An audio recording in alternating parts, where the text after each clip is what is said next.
सुप्रभात बच्चों, आज हम आपकी पाठ्य पुस्तक हिंदी के अध्याय 11 का अध्ययन करेंगे, जिसका शीर्षक है समानार्थी शब्द। तो चलिए पाठ को पढ़ते हैं और जानते हैं समानार्थी अर्थात पर्यायवाची शब्दों के बारे में विस्तार पूर्वक।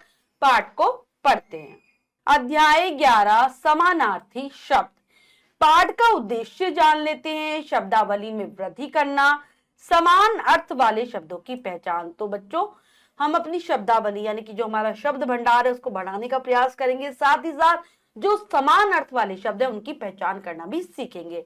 पढ़िए और समझिए। बच्चों, एक ही प्राणी या वस्तु को हम कई नामों से पुकारते हैं। जरूरी नहीं कि हमारे सामने जो प्राणी है, जो वस्तु है या हमारे आसपास जो भी चीजें हैं उनका एक ही नाम हो। उनके अलग अलग नाम भी तो हो सकते हैं और हम ऐसा करते भी हैं, उनको अलग अलग नामों से पुकारते भी हैं। चित्रों के सामने लिखे वाक्यों में रंगीन छपे शब्दों पर ध्यान दो। तो यहाँ पर दो लड़कियां वार्तालाप कर रही है। मेरी माँ बहुत अच्छी है। हाँ, मेरी माता भी बहुत अच्छी है। आर्यन मेरा मित्र है, लेकिन विहान भी मेरा दोस्त है। तो यहाँ पर आपने देखा दो लड़कियां बात कर रही हैं, तो उन्होंने माँ और माता कहा, जो कि समान अर्थ बताने वाले शब्द हैं। ऐसे ही दूसरे चित्र में दो मित्र बात कर रहे हैं, जो कि मित्र और दोस्त कह रहे हैं, जो कि दोनों ही एक ही अर्थ बताते हैं, समान अर्थ देते हैं। बच्चों, यहाँ माँ और माता और मित्र और दोस्त का एक जैसा अर्थ बताने वाले शब्द हैं। ये नाम अलग अलग है लेकिन अर्थ समान है। इन्हीं समान अर्थ वाले शब्द या समानार्थी या पर्यायवाची शब्द कहते हैं। तो हमने जाना कि माँ और माता का एक ही अर्थ होता है, समान अर्थ होता है। मित्र और दोस्त का भी एक ही अर्थ होता है। ये नाम अलग अलग है, ठीक है, अलग अलग है, लेकिन इनका अर्थ एक है। तो ऐसे शब्दों को ही हम समानार्थी शब्द, समान अर्थ वाले शब्द या फिर पर्यायवाची शब्द कहते हैं।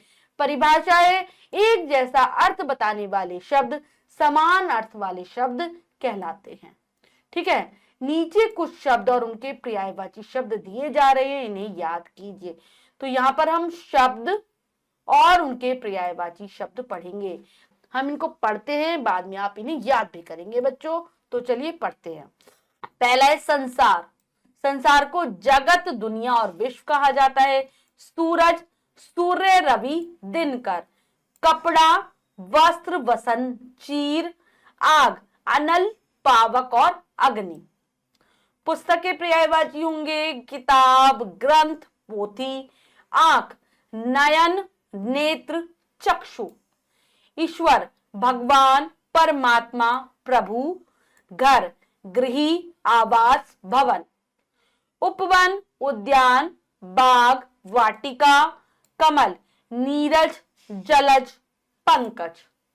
घड़ा, घट, कलश, गागर। घोड़ा, अश्व, है, तुरंग। पृथ्वी के पर्यायवाची है भूमि, भू, धरा। चांद, चंद्र, चंद्रमा, शशि। पेड़ को हम कहते हैं वृक्ष, विटप, पादप। फूल, फूल को क्या क्या कहा जाता है? पुष्प, सुमन, कुसुम। किसान, कृषक, हलदर, खेतीहर। क्रोध, कोप, गुस्सा, रोष। झंडा, ध्वज, पताका, परचम। तालाब, सरोवर, तड़ाग और पोखर। तो ये थे पर्यायवाची शब्द। इनकी तालिका आप याद कर लेंगे बच्चों। समान अर्थ बताने वाले ये शब्द है। अब हमने जो भी सीखा है उसको दोहराएंगे। हमने सीखा में से ही एक प्राणी, वस्तु, स्थान आदि के कई नाम हो सकते हैं। तो यहाँ एक जैसे अर्थ बताने वाले शब्द आएगा। शब्द समान अर्थ वाले शब्द या समानार्थी कहलाते हैं। इसको हम थोड़ा सा सही कर देते हैं, स्पेलिंग में थोड़ी सी मिस्टेक है। एक जैसे अर्थ बताने वाले शब्दों की जगह पर हो जाएगा शब्द। शब्द समान अर्थ वाले शब्द या समानार्थी कहलाते हैं। अब बूझो तो जाने के माध्यम से एक पहेली पढ़ते हैं। क्या कह रहे हैं पहेली में? बूझो तो जाने। नीला हूं मैं सबसे ऊंचा, चांद और तारों में दिखता हूं। बच्चों बताओ क्या है मेरा नाम? तो ये क्या है? आकाश, आसमान, अंबर। ठीक है, अब करते हैं अभ्यास कार्य। पाठ को अच्छे से समझकर पढ़ चुके हैं। लिखित प्रश्न में पहला प्रश्न है, सही उत्तर पर सही का चिन्ह लगाइए। तो चलिए लगाते हैं। समान अर्थ वाले शब्दों को क्या कहते हैं? विलोम, संज्ञा, पर्यायवाची। तो ये पर्यायवाची है। तालाब शब्द का पर्यायवाची क्या है? जगत, पक्षी, तड़ाक। तो तड़ाक। उपवन शब्द का पर्यायवाची क्या है? वाटिका, कमल, सूरज। तो यहां पर आ जाएगा वाटिका। निम्नलिखित शब्दों के तीन तीन पर्यायवाची शब्द लिखिए। तो चलिए लिखते हैं। घोड़ा, घोड़ा, अश्व, तुरंग है, चांद, चंद्रमा, शशि और राकेश। संसार, जग, जगत, विश्व। ठीक है, ये हो गया। नेक्स्ट है झंडा, ध्वज, पताका, परचम, परचम। नेक्स्ट है पेड़, पेड़ को क्या कहते हैं? वृक्ष, तरु, तरु और पादप। अगला प्रश्न है शब्दों का सही मेल मिलाइए। तो चलिए मिलाते हैं।